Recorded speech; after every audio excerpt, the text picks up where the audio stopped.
Welcome to this episode of The Patrick Coffin Show. I do want to mention the doors are still open for Coffin Nation. Go to Coffin Nation. That's COFFIN, as in Resurrection of the Body, coffinnation.com.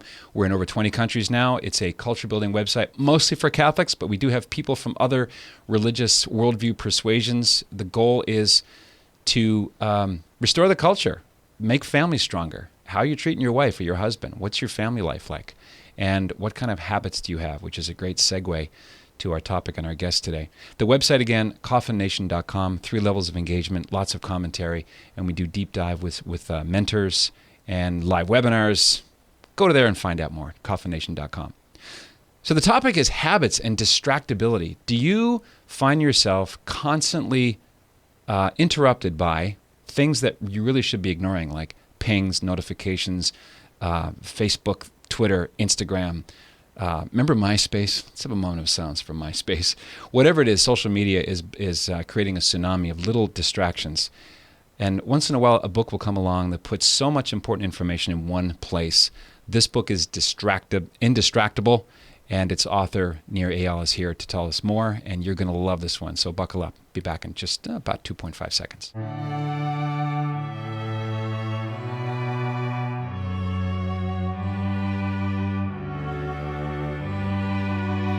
As promised, Eyal works in the intersection of psychology, technology, and business. He's the author of Hooked, How to Build Habit-Forming Products, and is taught at the Stanford Graduate School of Business and Design School.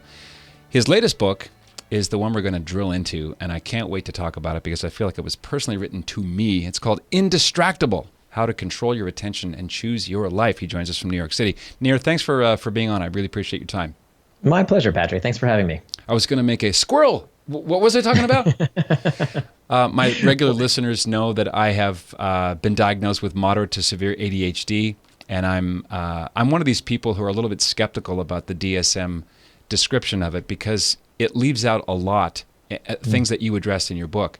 And in fact, in the opening chapters, you're quite frank about your own Achilles tendon and your own struggle to stay on task. Why don't we start with why you wrote Indistractable, because it's kind of like the doppelganger to Hooked, in which you defend tech companies that try to lure customers and win people over. So is this also written for you? Well, just to set the record straight, so I wrote Hooked in order to steal the secrets of companies like Facebook and Instagram and WhatsApp and Slack, and these companies that are so good at changing consumer behavior. The reason I wrote that book is because I wanted to democratize these techniques. In fact, the one case study in the entire book, and we're talking about Hooked, not Indistractable. Yeah. The one case study in the whole book is the Bible app, right? Because I want to show how we can use these same tactics to help people form good habits in their life. And so why should it just be the social media companies and the gaming companies that get people hooked? Why can't we get people hooked to fitness? And that's exactly what Fitbod does. They get people hooked to exercising in the gym using the Hooked model. Kahoot, the world's largest educational software, uses the Hooked model to get kids hooked onto in-classroom learning. The Bible app uses the Hooked model to keep people engaged with scripture. So it's really about how these techniques are used. And so that's why I wrote Hooked. But of course, the unfortunate consequence of some of these products, I don't think it's the same products, right? I don't think anybody is getting addicted to exercising in the gym too much with Fitbod or the Bible app. But some products out there are designed to be so engaging that sometimes we overuse them or we become distracted by them. Yep. And so this is certainly what happened to me in my life. A few years ago, I was with my daughter. We had this beautiful afternoon planned, and we had this book of activities that daddies and daughters could play together. It was this Daddy and Me book. And one of the questions in the book was to ask each other, if you could have any superpower, what superpower would you want? And I wish I could tell you what she said, but I can't, because in that moment, I decided that it was a good time to look at my phone. And I told her, just 1 second, honey, I just got this one email or whatever it was that I was doing. And she got the notion that whatever was on my screen was more important than she was. Yep. She left the room to play with some toy outside. And by the time I looked up, she was gone. And I had blown this perfect daddy-daughter moment. And if I'm honest with you, it didn't just happen once, and it didn't just happen with my daughter. It would happen when I was at work and I'd say, okay, I need to focus. I need to finally do that thing I've been procrastinating on, but I wouldn't. I would say I was going to exercise and I didn't. And I would keep putting off stuff and keep getting distracted. And so that's when I figured out that, look, if I could have any superpower, I would want the power to be indistractable, to be the kind of person who does what they say they're going to do, the kind of person who lives with personal integrity. That's what becoming indistractable is all about. You mentioned I'll mention her name because you do in the book, Zoe Chance, who really, I mean, we toss around the word addiction quite a bit. But when you're so consumed with doing the thing that this app will provide for you, you've become its slave instead of the other way around. And it's easy to happen, one drip at a time. Right. So it's important to understand distraction. We have to understand what is the opposite of distraction. So, if you ask most people what's the opposite of distraction, they'll tell you it's focus. And I don't agree. The opposite of distraction is not focus. The opposite of distraction is traction. That if you look at the etymology of the word, they both come from the same Latin root, trahare, which means to pull. And they both end in the same 6 letters, A-C-T-I-O-N, that spells action. So traction is any action that pulls you towards what you want to do, things that you do with intent. The opposite of traction is distraction, anything that pulls you away from what you plan to do.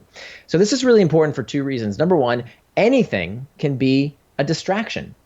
So in my case, I would sit down at my desk and I'd say, okay, now I'm going to work on that big project. Now I'm going to do the thing that I've been procrastinating on. I'm finally going to get to work and do that hard thing right after I check email. Yeah. Right after I scroll that Slack channel, right after I just do that one thing that feels worky, feels productive, and yet it's not. It's just as much of a distraction. And in fact, I would argue it's a worse distraction because distraction tricks us in that case. We think we're being productive, but really we are prioritizing the urgent at the expense of the important. And I think the example you mentioned of Zoe Chance is a really apt one here because so Zoe Chance, she is someone who became unhealthily distracted by a pedometer. And this is a case study I talk about in the book that, she had this instance where she was walking over 20,000 steps a day. And one evening at midnight, she got a notification on her phone that said, if you climb 20 stairs, we'll give you triple points in this app that came along with her pedometer. So she said, oh, great. I can, walk down to my basement, walk back up, and I'll get my 20 points. And as soon as she got to the top of her stairs, it says, great. If you do it again, we'll give you another triple points.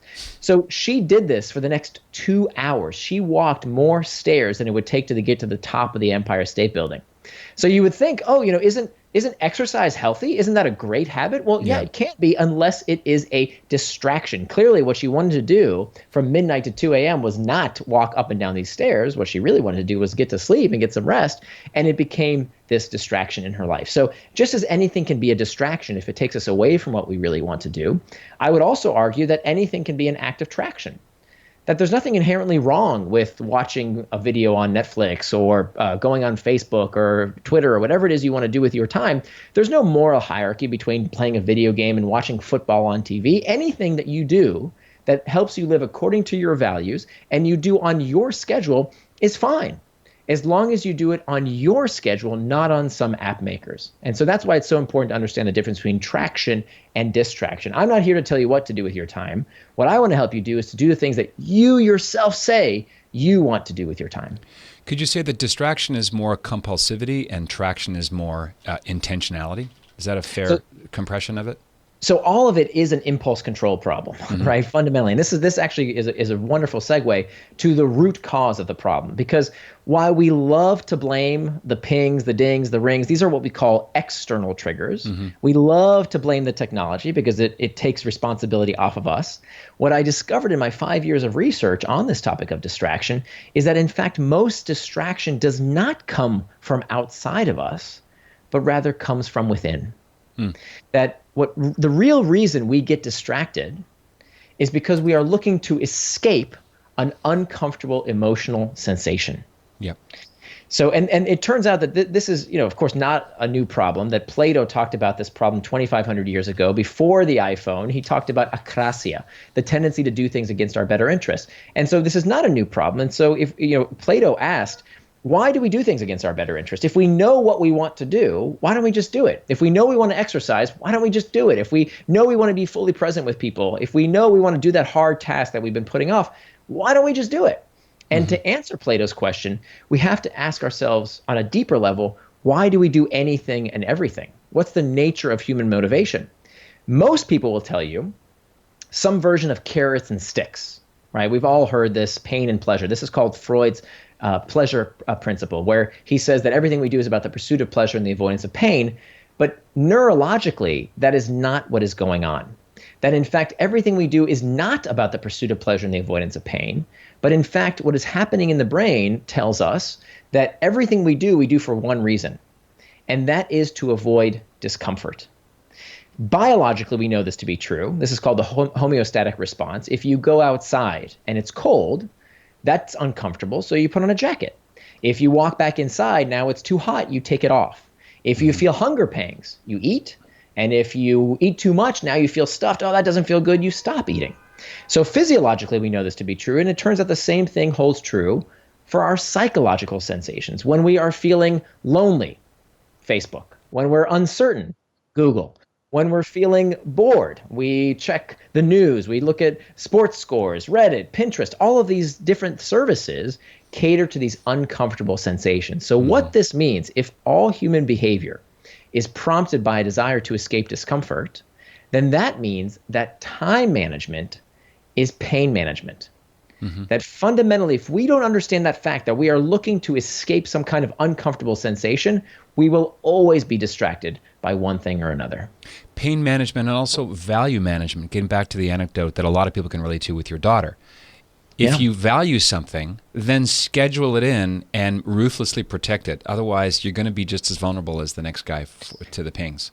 Amen. So the first step to becoming indistractable is mastering these internal triggers. And I give you all kinds of tools that you can use to make sure that when you feel that discomfort, you're moving towards traction rather than distraction. It's about harnessing those negative sensations to help you do something helpful as opposed to something harmful, right? Rather than getting distracted. So that's step one. And we can go into the tactics if you'd like. But step two is exactly what you hinted at. How do we make more traction in our day? And the answer is we make time for traction by turning our values into time. So I interviewed hundreds of people over the past 5 years, and a common trait to every single person who was struggling with distraction is that they didn't keep a time-boxed calendar, meaning they had lots of white space in their day, and yet all they did was complain about how distracted they were. But when you looked at their calendar, and you said, okay, I would ask them, I say, what exactly did you get distracted from today? You complained about how, your kids want this and your boss wants this. And did you see what happened on social media? And everything's distracting. But when I asked them, what was it that you got distracted from? I don't know. Yeah. Right? White space. I don't know. I didn't have anything planned. Well, here's the thing. You can't call something a distraction unless you know what it distracted you from. And so 2/3 of Americans don't keep a calendar. Well, then how can we complain that we got distracted if we didn't know what we got distracted from? And even the 1/3 of Americans who do keep a calendar, at best, they only keep it for work appointments.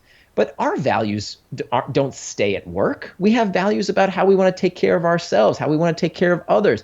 Our faith commitments express our values. So what I recommend is we have to turn our values into time. It's not good enough to say, oh, one of my values is to take care of my health. Do you have time for exercise and proper rest and nutrition in your calendar? It's not good enough to say, I value my family.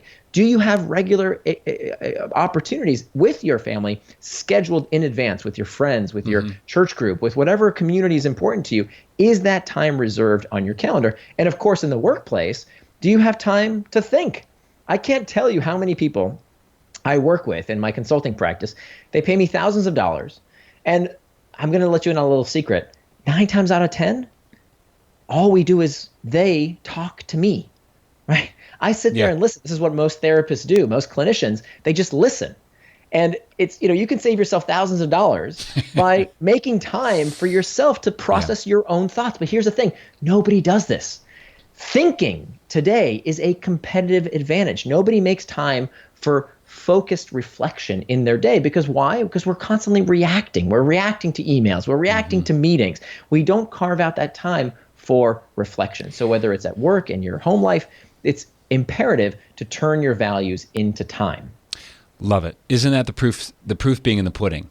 I want to exercise. Well, did you hire a coach? Do you belong to a gym? Otherwise, you're just flapping your gums. Did you make time for it? Did you Yeah, plan did it you on make your time calendar? for it? How about Right. that? And it doesn't have to be a big deal, right? It doesn't have to be, oh my God, I need to go lift weights for 3 hours. How about planning a 15-minute walk around the block, right? Yeah. Something as simple as that. What about how deeply embedded is this allergy to thinking and the experiment involving people shocking themselves? That was really interesting.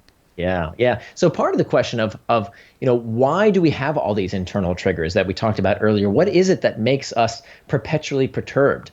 And it turns out that our species is endowed with certain traits that makes us hate sitting still. Our biology conspires against us. That in fact, we have been designed with this need to always want more, to keep progressing, to keep exploring. And part of it is that we have this aversion to boredom.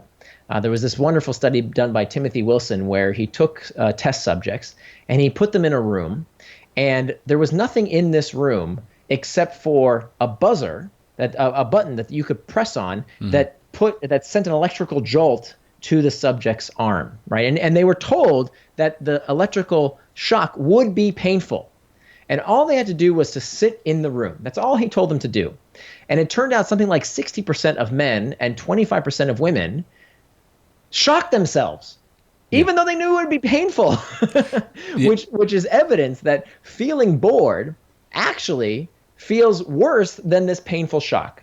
And that's not necessarily a bad thing per se. It's about how we harness that boredom. Do we harness that boredom to lead us towards traction or distraction? That sounds like the Stanley Milgram experiment, except that there's no unethical part. For folks who've never heard of this, Stanley Milgram was a Yale researcher who, I believe in the 1950s, put an ad for a study, and the students didn't know that they were actually guinea pigs. They were marks in this study, and there were teachers on the other side of a one-way mirror, and they were teaching them. They were the subjects would become the teachers, and the students they wouldn't meet, but they were actors.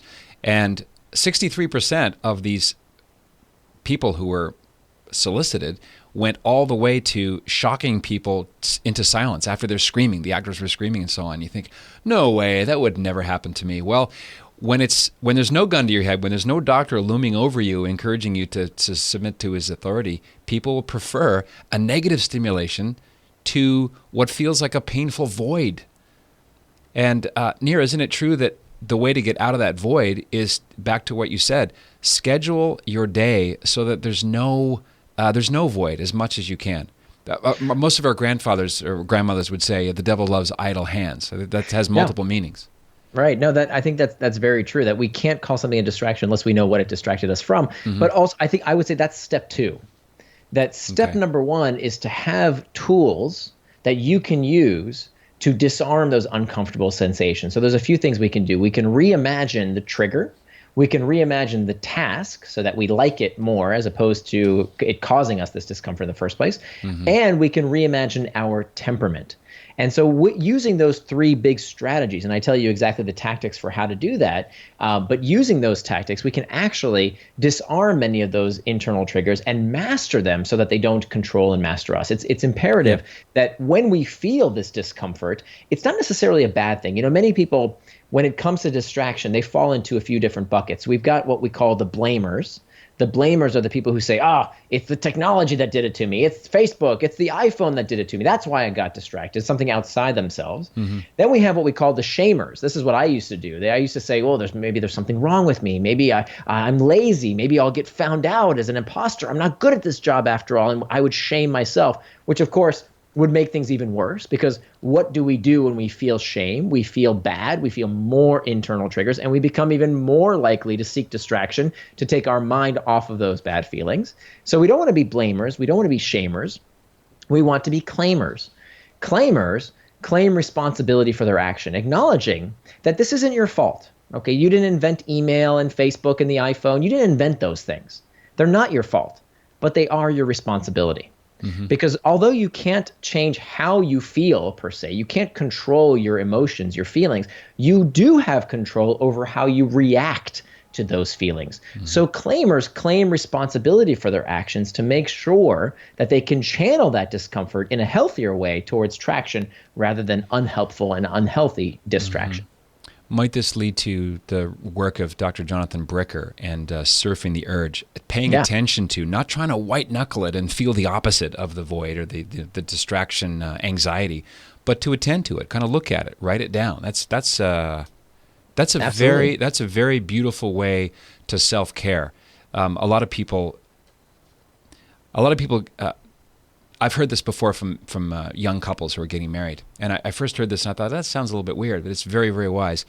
It's the agreement to treat each other like strangers, which sounds weird. But sometimes couples will be really nice to people outside the family, and then they'll kind of work out all their pathologies and they'll have temper tantrums with each other. So for you to say, treat yourself like you would a good friend. Yeah, it's very human and very, effective, as it turns out. Yeah. So this comes in the chapter. I describe all this in the chapter on how to reimagine the trigger. And everything in the book. This isn't. I have a big problem with self-help and personal development books where people kind of just make up stuff out of whole cloth.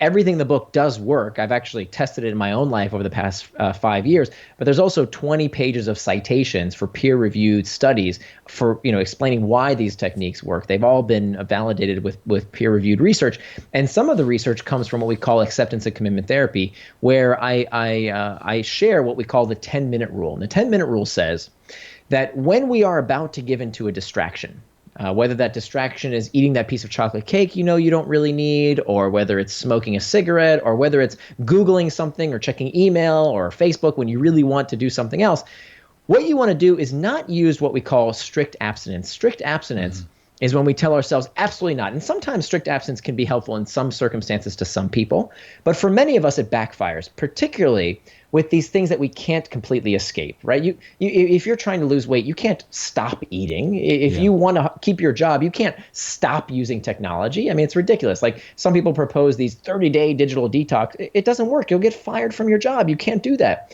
So instead, what we want to do, instead of strict abstinence, the reason strict abstinence doesn't work, think about it like a rubber band, right? If you hold a rubber band and you pull that rubber band back, and you pull and you pull and you pull and you pull, eventually you can't pull anymore. You have to let it go.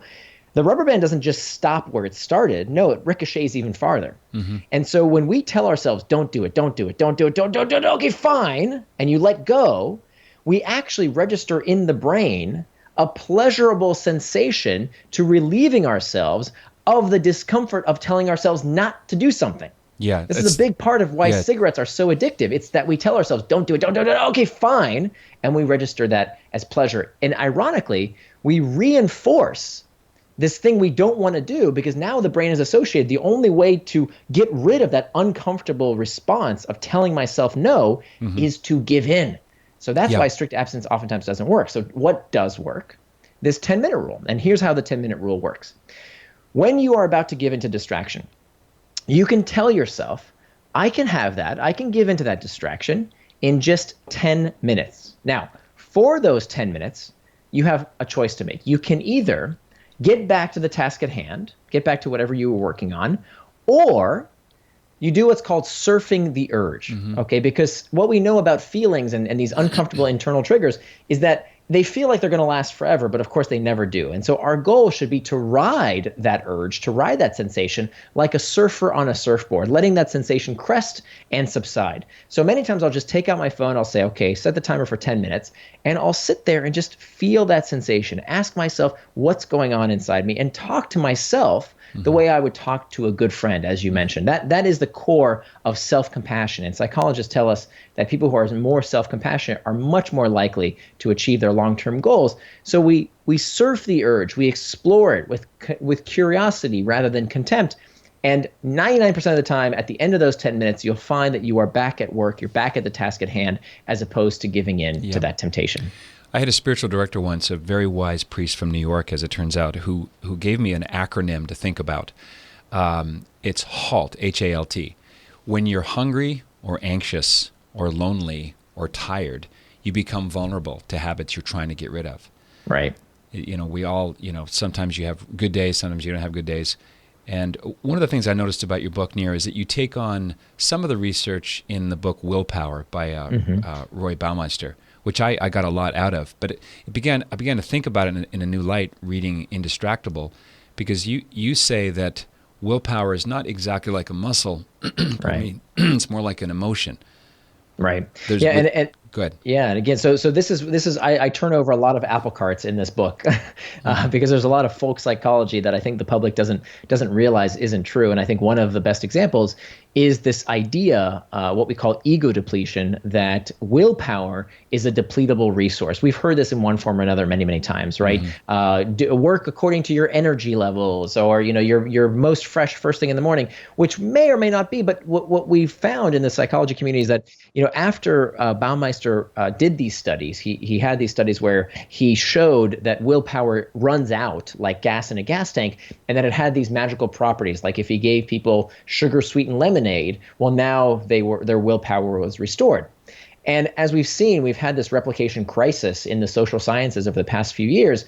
Ego depletion came under the gun, and other psychologists wanted to replicate these studies. This is what we do in the scientific community. If results seem fishy, we run the study again and we see, was it a statistical fluke or are these results real? Right. And so these studies were replicated time and time again. And it turns out that ego depletion doesn't exist, that it's not true. We don't run out of willpower like gas in a gas tank. By the way, where this manifests, to make this very clear, I would come home day after work and I'd say, oh, I've had such a tough day. I'm quote unquote spent. Right. I have no willpower left. Give me that pint of Ben & Jerry's. I'm going to sit in front of the television and watch some Netflix because I'm spent. I can't do the things that I plan to do tonight because no willpower. I'm run out. Yeah. And so many people have those type of feelings, just as I did, until I read this research and I uncovered a fascinating quirk of this phenomenon of ego depletion. It doesn't exist in people except for in one group. Carol Dweck at Stanford did this study where she found that one group of people actually do exhibit ego depletion. And those people, the only people who really did run out of willpower like gas in a gas tank, were people who believed in ego depletion. Right. So if you believed you were spent, guess what? You were. And so that's why it's so important to reimagine our temperament, and why I am fighting tooth and nail against this stupid narrative that's perpetuated by the media these days, that technology is hijacking your brain, that it's addicting everyone, that there's nothing you can do about it. That is rubbish. It is not scientifically true, and it actually makes the problem worse. Yeah, because when you say to yourself, oh, there's nothing I can do about it, Facebook, they're addicting everybody, what am I going to do? It's the algorithms. Guess what? It leads to what's called learned helplessness, and we don't even try to fix the problem. That was the phrase that came to mind, learned helplessness. And I can see people easily using that as an excuse to give the people they love less than what they deserve, including not spending time with your children or your wife because, hey, my ego is depleted. I'm going to sit in my magic chair. I'm out of willpower. I'm in my magic chair. Leave me alone. Yeah, right. I'm spent. And so it's the much healthier way to deal with it, by the way. This is the work of Michael Inslich. He tells us that willpower is not a resource. It's not something that runs out. It's an emotion. I wouldn't say, oh, I was having a great day. I was super happy and I ran out of happy. That doesn't make sense. I was really mad at you and then I ran out of anger. That doesn't make sense. And so this feeling of willpower is nothing more than a feeling, and we don't run out of it. So the idea here is that we manage these internal triggers. We master them in a way that can lead us to more productive actions as opposed to giving into them and letting them master us. Could you say there's a bit of a both and here, Nir? Because if you're overtired, if you're burning the candle at both ends, then you do have willpower, but your intellect is a little bit impaired because of your exhaustion. All right. Rest is important, right? You have to kind of... Absolutely. Oh, yeah. So feeling fatigued, feeling tired, that is real. But running out of willpower is not real, right? That's in your head. You can have physical fatigue, of course. If you run real fast, it gets harder and harder to continue running. Yeah. But this idea that, okay, I cannot make good decisions anymore. I can't do what I really want because my ability to make good judgments is spent. That's not real, unless you believe it's real. I've interviewed David Allen, author of Getting Things Done, The Art of Stress-Free Productivity. And it was from David that I learned about Atul Gawande's book, The Checklist Manifesto. And you have some thoughts on why checklists or to-dos alone also perpetuate the problem, because you can almost perpetually not do things or carry it over to the next day. What are your thoughts on to-do lists? Right. So I have some beef with to-do lists because I think the way most people use to-do lists, not everyone, but most people out there, when they use a to-do list, they subscribe to what I call the myth of the to-do list, that if I just write things down, they magically get done. And I don't know where that magic pixie dust comes from. I haven't found it, because what I used to do, I would have a to-do list of 100 things I want to do today. Mm-hmm. And I would plow through 10 of them. I'd have a super productive day, and I'd plow through 10 of them. And then I'd look at my list of to-dos when I'd get home from work, and what I'd really want to do is to play with my daughter or to relax, watch a Netflix movie, do something, fun for myself. And I would look at that big old to-do list and I would feel crappy. I would feel like I still haven't gotten everything done. And I would constantly feel guilty about not doing more things on my to-do list. And so using the to-do list on itself, by itself, is ridiculous. Because, think about this with other professions. For some reason, you only see this problem with knowledge workers. If you think about, let's say you go to a baker and you say, hey, I want you to bake me 100 loaves of bread. Then the baker's first question is going to be, no problem. You tell me what you want. You give me the input. If you want the output of 100 loaves of bread, where's the flour? Where's the yeast? Where's the water, the sugar, the salt? I need all the input in order to make the output, right? Mm-hmm. But when it comes to us knowledge workers, what's our input? Our input for our jobs, no matter what it is that you do, is time. And so if you keep a to-do list without also turning those to-dos into time, you're kidding yourself. Right? And in fact, you become less likely to accomplish your to-dos when you don't turn them into time. Why? This is called the what the hell effect. This is a real thing. It's a real phenomenon. It's called what the hell effect. And the what the hell effect says that if you go off your diet, right, you eat a bite of a brownie when you're on a diet, you'll say, oh, what the hell? I already messed up my diet. Yeah. Then that's it. The whole day is ruined. I'll start tomorrow. And the same thing happens with our tasks. When we see, oh, you know what? There's no way I'm going to finish all this stuff. There's no way I'm going to finish all my emails today, or whatever it is that you're working on. You say, what the hell? The day's wasted. I'll just get to it tomorrow. And then you get distracted. You do something that you didn't want to do. Right. And so it's a much smarter technique to use that to-do list without involving what you want to finish. Okay, this is going to be really different from how most people use to-do lists. Most people say, finish this task, do this, do that, finish. But the problem is that studies find that we are terrible at predicting how long a task will take us to finish. It's totally true, yeah. All the time. Study after study has shown this. You say, okay, I'm going to finish my presentation, but I'm waiting for the numbers from Janet, and I need the graphics from Michael. Well, how can I finish this task? Because there's so many things outside of my control. So you can't always control the output. What you can control always is the input of your time. Mm-hmm. So your only goal, when you keep what's called a time box calendar, is to say, my goal for that period of time is to work on this task without distraction. Just the input, just control the input. If I work on this task without distraction consistently, guess what? You will have the output.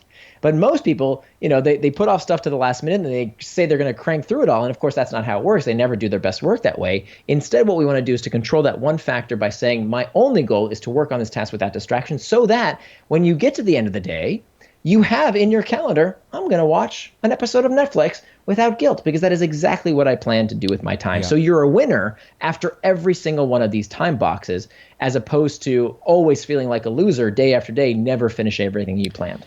Growing up, when I was in school and in high school, and my distractibility was in its fullest teenage years era, the thrill of the stress, sounds a weird way to put it, the thrill of the stress of doing something last minute that I procrastinated was a kind of a high. And pridefully, I would pat myself on the back and look how well I work under pressure. When in fact, my teachers would get angry at me because they knew they could see I was capable of much more if I'd only charted it out and let the day be worth what the day is, and not try to do everything in one day. Because you can work, everyone listening, including you, Nir, you can work 19-hour days. And at the end of that 19-hour day, there's still stuff you could physically do, but it's not urgent. And then it becomes fighting the tyranny of the urgent instead of what's important. Instead of what's important. Exactly right. And so what happens in many people's circumstance when they do procrastinate, they wait until the pain, again, everything we do is about a desire to escape discomfort. When that deadline is looming, when there's the threat of what happened if you don't do your best work, then they are kicked into action. And again, this is an impulse control problem. That fundamentally the reason we get distracted is because we are not good at managing these impulses. But, our species is gifted with this ability that no other creature on the face of the earth has, which is the ability to see the future with higher fidelity than any other animal. We can predict what is going to happen better than any other animal on the face of the earth. And so the antidote to impulsiveness is forethought. Let me say that again, because I think that's kind of summarizes the entire body of work that I've done over the past 5 years. The antidote to impulsiveness is forethought. So if you wait till the chocolate cake is on the fork, you're going to eat it. If the cigarette is lit, you're going to smoke it. If the phone is on your nightstand and you sleep next to it every night, it's going to be the first thing you reach for, even before you say hello to your loved one. Yep. And so the idea here is the antidote to impulsiveness is always forethought. It's planning ahead. It's not relying upon willpower and self-control and self-discipline. That stuff doesn't work. What it relies upon is a practice, is a system that you have in place to make sure that you do what it is you said you want to do. And now here's the thing. Many people say, yeah, but I work best under pressure. If you work well like that, if that's working for you, if you feel like you're doing your best, if that makes you feel good, if you're happy that way and you feel like you're able to live according to your values and your time, I'm not going to tell you otherwise. I know from my experience as an expert procrastinator, it feels like crap. It feels bad. You carry around this baggage on your back, this monkey on your back constantly about, oh, I haven't started the project. I haven't started the project. I haven't started the project. It feels bad. As opposed to when you become indistractable, when you live with personal integrity and do what you say you want to do, you feel free. Yeah. You feel like that weight is lifted because you do exactly what it is you said you're going to do. What are your thoughts on making a not to-do list? In other words, decapitating the things that don't really belong on your to-do list. It's not your task. It really shouldn't be done by you at all. So part of the practice of making time for traction is to do what's called a schedule sync.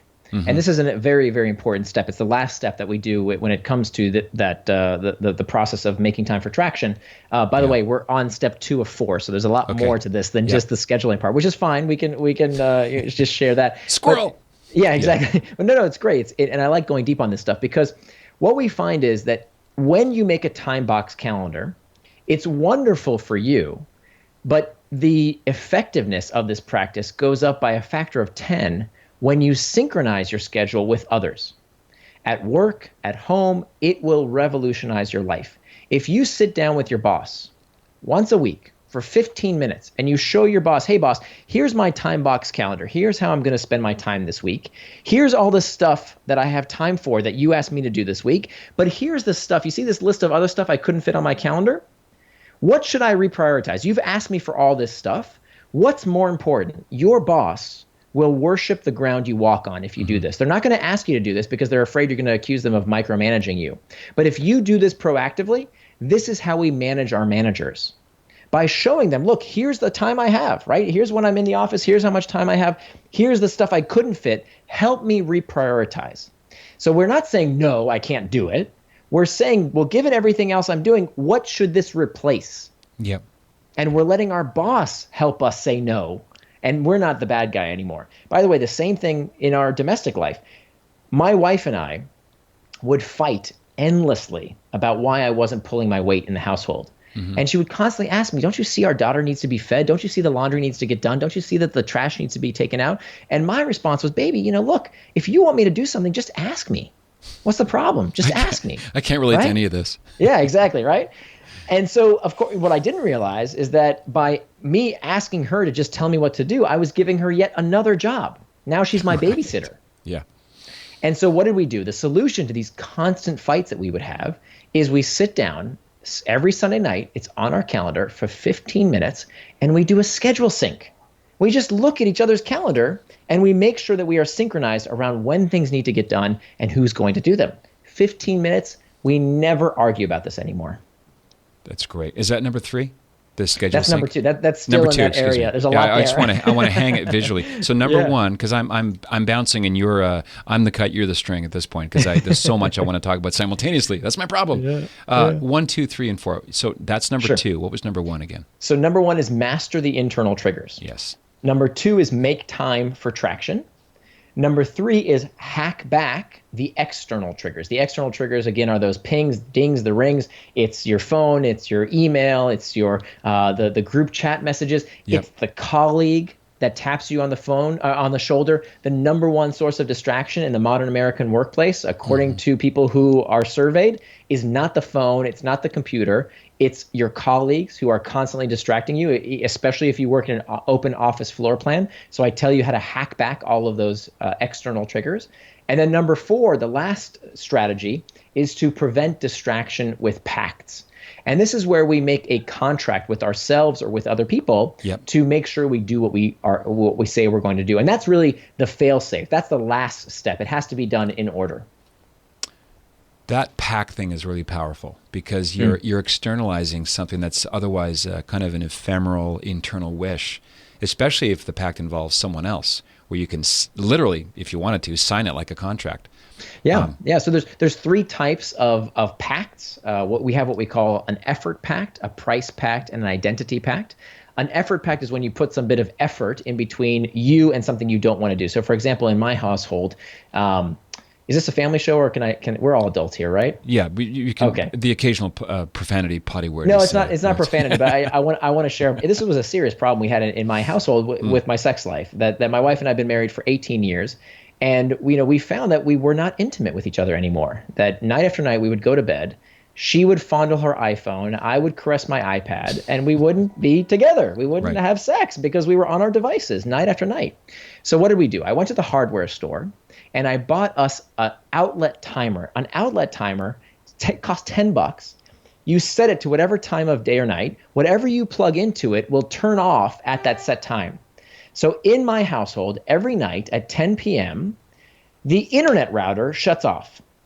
Now, I could fiddle, I could go down and, unplug the internet router and plug it back in and figure out a way to turn it back on. But I've inserted a bit of friction, a bit of effort to make sure I don't do something that I didn't want to do. I want to get to bed at night, every night at 10 p.m. so I can get good sleep, so I can have some quality time with my wife. Yeah. And so that was an example of an effort pact. I inserted a bit of friction to make sure I didn't do something I didn't want to do. Something that would be kind of hard to sabotage.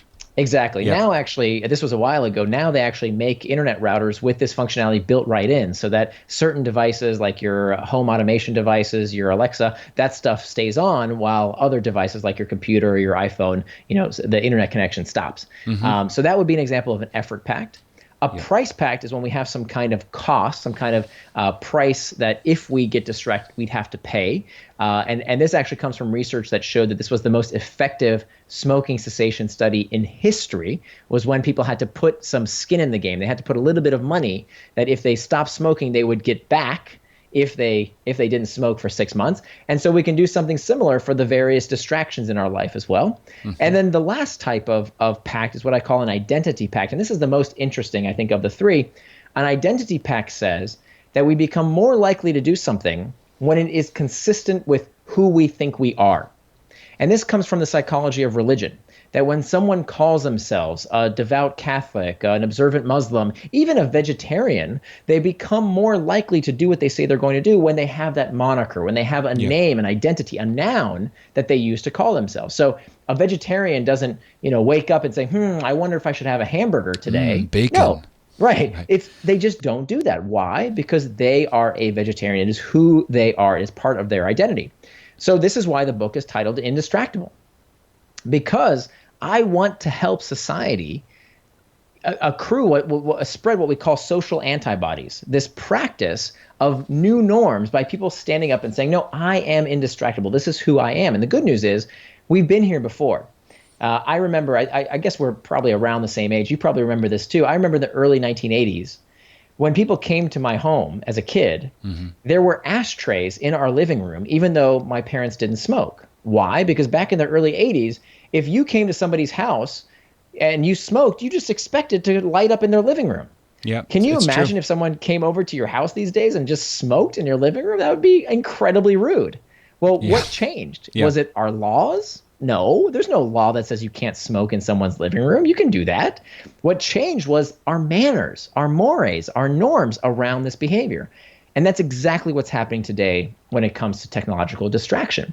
That, when my mom, for the first time, I remember she told a friend that was about to light a cigarette, she said, look, we are non-smokers. If you smoke, can you please go outside? And she lost friends over that. That was very rude for her to ask someone to go outside. Now everybody does that, right? Yeah, And so what that's right. I'm looking for, what I'm recruiting people with this book and what the movement I'm hoping to start is people who say, look, I am indistractable. I don't let other people control my time and my attention and my life. I decide for myself how I spend my time and attention. That makes sense. Declaring it publicly so people know this is not just the what, or the what, meaning my behavior, stems from the who I am, and I'm going to say it out loud, making Absolutely. you one more layer of accountability, right? Exactly. And it's incredibly effective. By having that moniker, we become much more likely to do what we say we're going to do. I've interviewed a guy called Dr. Nicholas Kardaras. I think you'd find him really interesting. He has a book called Glow Kids. Glow Kids is his name for this pandemic of smartphone addiction in kids who are fighting with their parents day and night, Pinterest and Instagram and so on. And he's got a lot of research about school shooters, and they all have the one thing in common. They were inveterate aficionados, or if not addicts, to games that involve this glow screen. And he talks about the importance of having timers that parents, they're basically guardrails, so you would maybe say a time box. And I'm bringing this up because my wife and I just learned about this app called Custodio. Have you heard of this? No. Yeah, Custodio automatically sets a timer on certain whatever social media platform you want. So if your daughter is allowed on Instagram for 60 minutes, good. Then her device is set on this app, and it stops. So then you don't have to have World War IV every time you ask the kid to turn the thing off. This is a big issue for a lot of parents. This constant battle. Yeah, so there's actually a whole section in the book on how to raise indistractable kids. And I think some of those techniques are great. I would absolutely advise setting time limits for these kind of things. But here's the thing.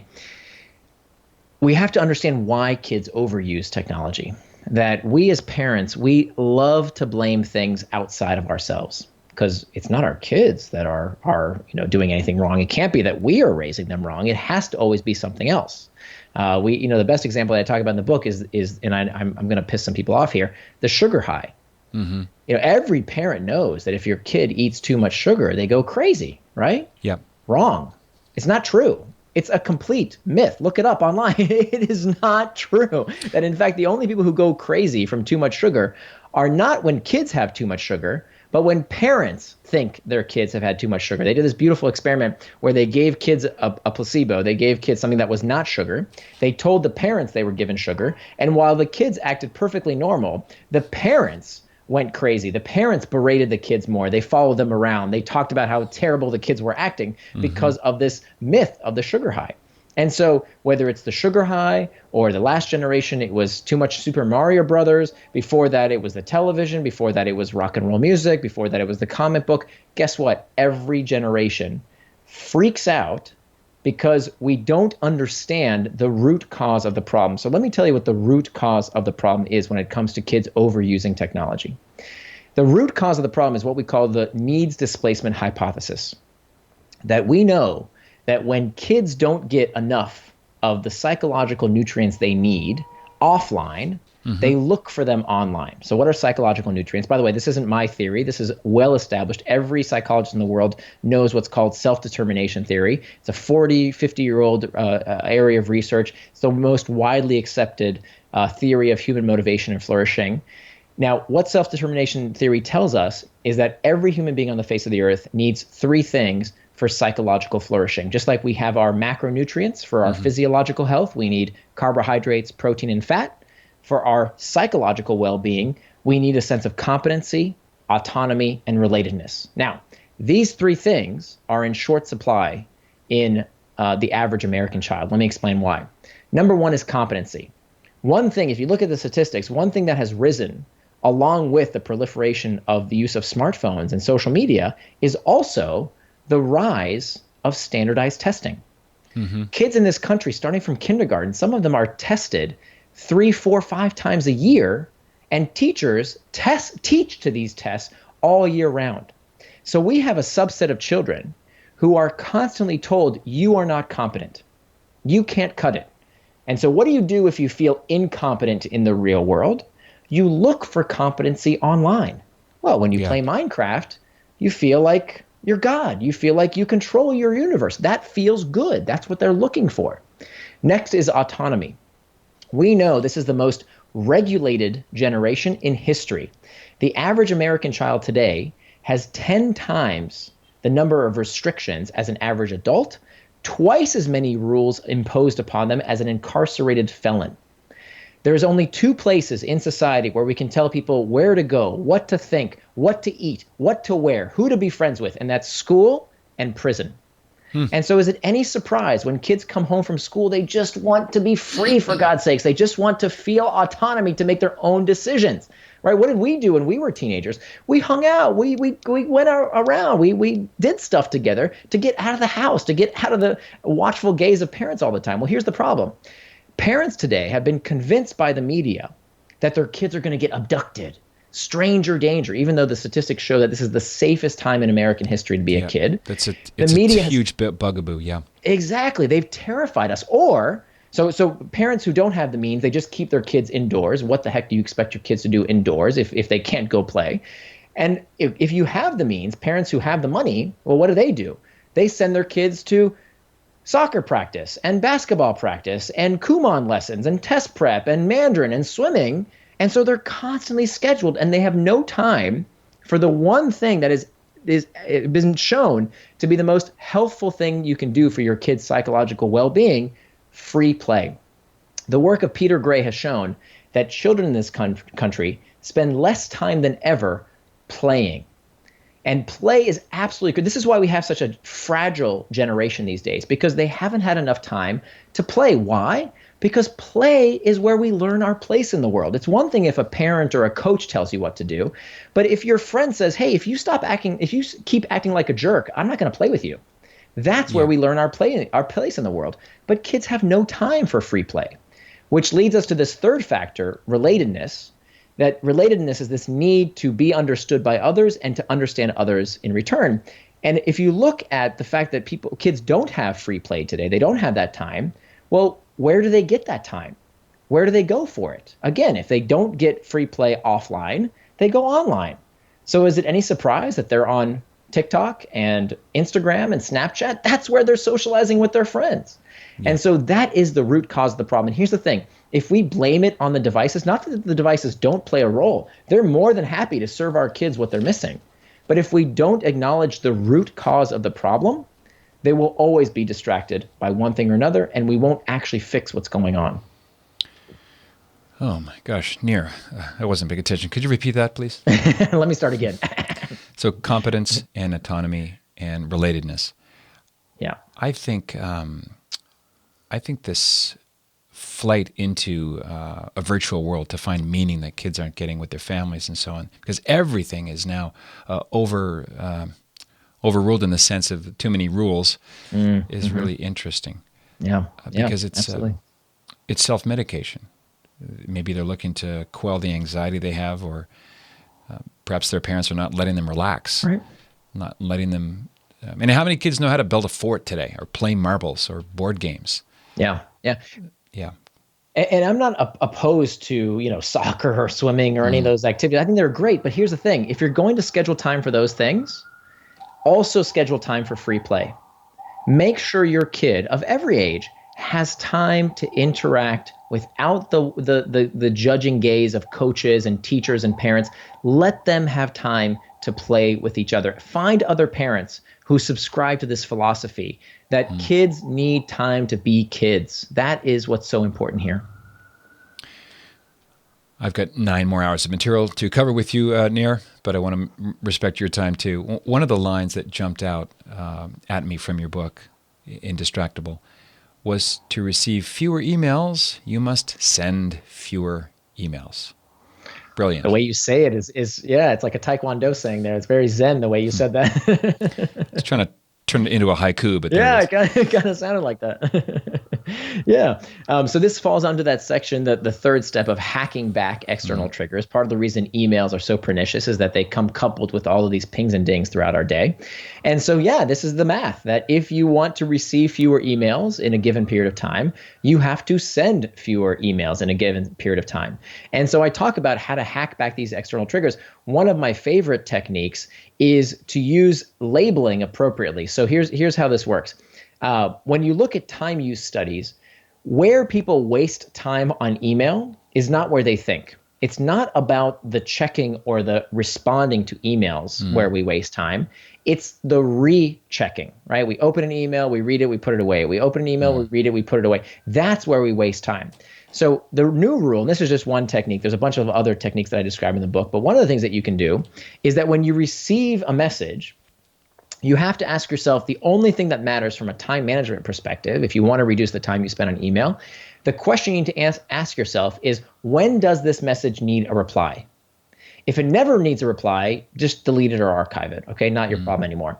If it needs a reply right this minute, oh my gosh, the house is on fire, reply right away. Okay, that's about 1% of emails, reply to it. Yeah. 99% of your emails, however, the ones that are left over, will fall into one of two buckets. Either they will be an email you need to respond to today, or something that can wait sometime this week. Okay, so then what you're going to do is you're going to have time in your time box calendar to reply to emails. If you constantly check email all day long, you're using it as an emotional pacification device. Yes. You're using it when you're feeling stressed, when you're feeling lonely, when you want to feel important. That's why you're checking email, and it's not serving you. Check it on your schedule, okay? Only during those times of the day. That is when you reply to those emails. Any other part of the day, if you feel the urge to check your email, don't reply to them. Simply, like, I don't like the 2-minute rule. No disrespect to David Allen. The 2-minute rule, David Allen says anything that takes 2 minutes, just do. Not anymore, because an email can take 2 minutes to reply to. But if I'm going to reply to 20 emails, now I've wasted an hour. So that doesn't make sense. Only reply to emails during a set block of time that you set every day for the urgent emails. Then all the emails that can wait a little while, block time in your calendar. So for my calendar, I get quite a bit of email. I have 3 hours once a week that I call Message Mondays. And then I'm plowing through only the emails that can wait a week. Now, why is that helpful? Aren't I just postponing the inevitable? No, here's what happens. There's a magical thing that happens when you let email simmer. When you just let people either figure things out on their own or something gets crushed under the weight of some other priority, you will find that about half those emails don't even need a reply anymore because people have figured it out for themselves. Yeah. So by giving emails a little time to rest, not playing this constant ping pong game back and forth, you will find that your total time spent on email will be reduced significantly. And that's just one technique. Yeah, that's practical and wise. I've wondered, because I've tried to implement as much of the GTD method as I can, but there are a lot of things that I have to do that take more than 2 minutes. Then what? Are you familiar with Dave Ramsey? Yeah, absolutely. Yeah. Zero-based budgeting. I've learned a ton from Dave Ramsey, and one of his isms is, as a rationale to create a zero-based budget, is tell your money where to go, so you won't wonder where it went. You could say the same thing about time. Swap out money for time. Absolutely. I couldn't agree more. We're segueing now as 1 year gives way to another year here as you and I speak near. What about not making New Year's resolutions, but making plans and pacts with yourself? Because resolutions are usually dead by January 4th, in my experience. Yeah, it's very true. And there's actually a lot of psychology that shows how goals can actually backfire, believe it or not. But I always ask people, instead of having a New Year's resolution, as opposed to a 5-year plan, as opposed to a vision board, as opposed to the regrets of the dying, how about we just focus on next week? Right? Let's just ask ourselves, how can we live next week according to our values? And I give people this framework of these 3 life domains of you are at the center. If you don't take care of yourself, you can't take care of others. You can't do your best work. So how can I live out my values when it comes to myself? If I value my health, do I have time for, proper exercise, rest, things like that? Do I have time for my spiritual well-being? Do I have time to grow my mind? Do I have time for those things in my day? Then you have the relationship domain, right? Do I have time to live out my values, to be a caring father, an available spouse, whatever it might be that's your values. Again, I'm not going to tell you what your values should be. That's up to you. And then finally, the work domain. Now, most people do that in reverse. Most people only schedule the work. And then what we do, we leave our families to be what we call the residual beneficiary. My wife and I, we've known each other for over 20 years. We've been married for 18. We met in college in an economics class. And we learned this term called residual beneficiary. A residual beneficiary is the chump that gets whatever's left over when a company is liquidated, right? First, the debt holders get their money, then the equity holders, then finally, whatever scraps are left over when a company is liquidated, that's what the residual beneficiary gets, typically not much. Yep. A few years ago, while I was struggling with distraction and I started writing this book before I put these tactics into practice, my wife came to me and said, look, Nir, you have made me the residual beneficiary. If I'm the most important person in your life, why do I get the scraps? Yeah. Right? And she was absolutely right. She didn't deserve that. And so now we make time for those things in our day. Great place to place, if not an ellipses, then a semicolon. I'd love to have you back sometime in the future, Nir. I'm going to be picking up Hooked, by the way. Nir, thank you so much for coming on. I know you're busy. You're doing a ton of interviews, and rightly so. I hope the book gets what it deserves, which is an obscenely large number of people who can read it. It's called Indistractable: How to Control Your Attention and Choose Your Life. Again, I feel like it was your love letter to me, Nir. I know my fans are going to reap a lot of benefits. So thank you for writing it. And if you go to find out more, go to patrickcoffin.media. You can find nirandfar.com, Nir's blog. You put out a lot of stuff, Nir, tons of freebies. How can I put it? A wild amount of things that are free at nirandfar.com. So thank you so much. Did I get anything wrong? No, that's perfect. I appreciate it. One thing I want to mention as well, if you go to indistractable.com, there's also an 80-page workbook that we couldn't fit into the final book. That's totally free. It's complimentary. And if you do get the book, if you send me your order number at indistractable.com, there's actually a free video course as well that you can sign up for. It's totally free as long as you've ordered the book. And that's all available at indistractable.com. Fantastic. Thanks again for your time here. My pleasure, Patrick. Thank you. This is the Patrick Coffin Show. If you want to sign up to CoffinNation.com, go there, CoffinNation.com. If you like what we're talking about today, that's exactly the kind of content that we produce for the members. In the meantime, be a saint. What else is there?